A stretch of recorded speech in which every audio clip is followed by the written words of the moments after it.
protocols they designed for the network were very alien, completely different from the way a network like CompuServe was structured, or for that matter, the broadcast networks or the telephone networks. Just as different as the PC was from either the Flexowriter or the System 360. They had an idea in their design that anybody who wanted to join the network could do so by connecting with anybody already on the network, like a big party line on a telephone. It's not like you plug into Network Central.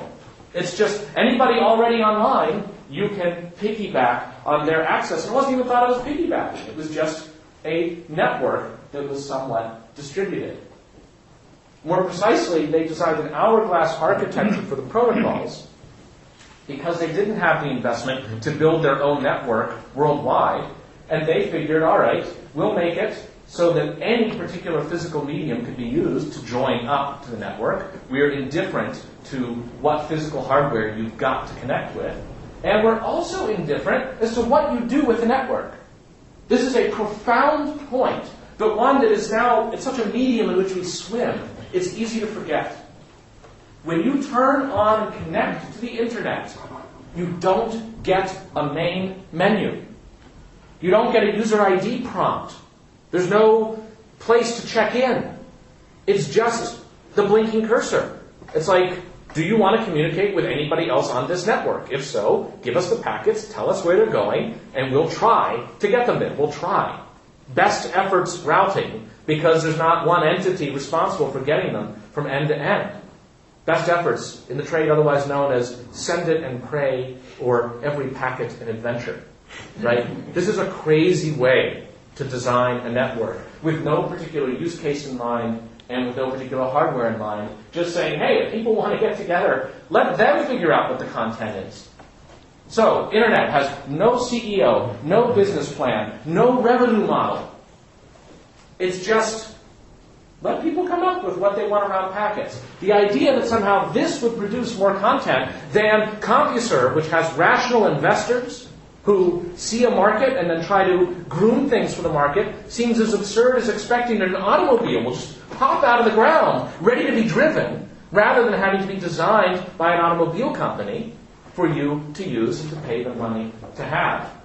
But the technology is there. Academic papers sitting around for decades said how it might work. And I think it was fair to challenge whether or not this was really a sustainable way to have a global network. In fact, the people who designed the network often will proudly say that their mascot is the bumblebee, because it's said that the bumblebee can't really fly if you look at its specifications. Its spur to wingspan ratio is far too large. And as late as 1992, IBM was said to have said, you couldn't possibly build a corporate network using internet protocols. You'd have to do something more reliable. And yet somehow the bee flies. It was actually very gratifying to see in 2006 that they finally figured out how bees fly. It was a very big effort. I will spare you the details, but they flap their wings very quickly. So my claim is that this kind of hourglass architecture for the network is now a story that's echoed by the one I already told about the hardware.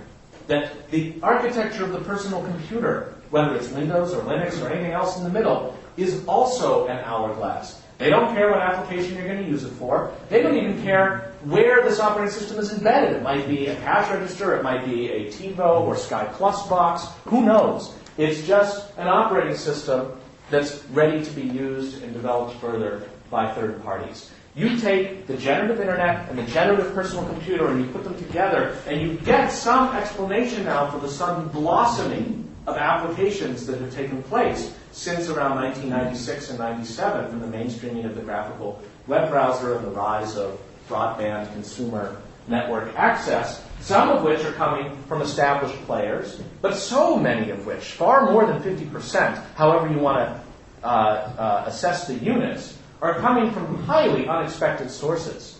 The two guys in Northern Europe who invented Kazaa to allow peer-to-peer file trading, largely of copyrighted material, after having destroyed the record industry, they're like, what should we do next? So I don't know, how about the telephone industry?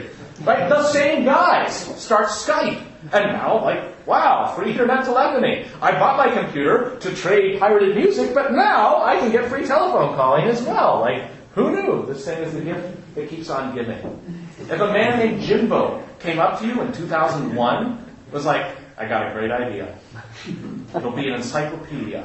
We'll start it with 7 articles. Then, anyone in the world can add an article, anyone in the world can delete it, anybody in the world can edit it. Huh? Right? Your reaction would be, Jimbo, you're crazy. I'm not giving you any money. He didn't need any money. He had a little bit of money of his own. He started off, and voila, we have Wikipedia. Now, for every Wikipedia, a bumblebee that flies, so far, there are plenty that don't. And the point of this polyarchy is, so what? Great. There's another man named Jimbo who has an idea that really is crazy, and people don't listen to him, and we don't even know his story because the idea was so crazy it hasn't happened. That's part of the way the network works. And now Wikipedia is so much enmeshed in the system. This is a real Chinese restaurant menu, which has, I'm not making this up, stir-fried Wikipedia and stir-fried Wikipedia with pimentos. Now you may wonder what the hell this is. I think what happened was they were trying to translate their ingredients from Chinese into English, and they keyed in the characters to look for the translation on Google, and the first hit was a Wikipedia page, and they saw the word Wikipedia. They said, oh, I see, it's Wikipedia. But this obviously requires more research, and at some point I will order the steamed eggs with Wikipedia. And I guess it's the dish that anyone can edit at any time. So my claim is this form of generativity that happens at the physical layer, in network protocols up at the logical layer. Down here is the PC and other sorts of things, including the ability to bring anything you want to the network table, replicates itself up.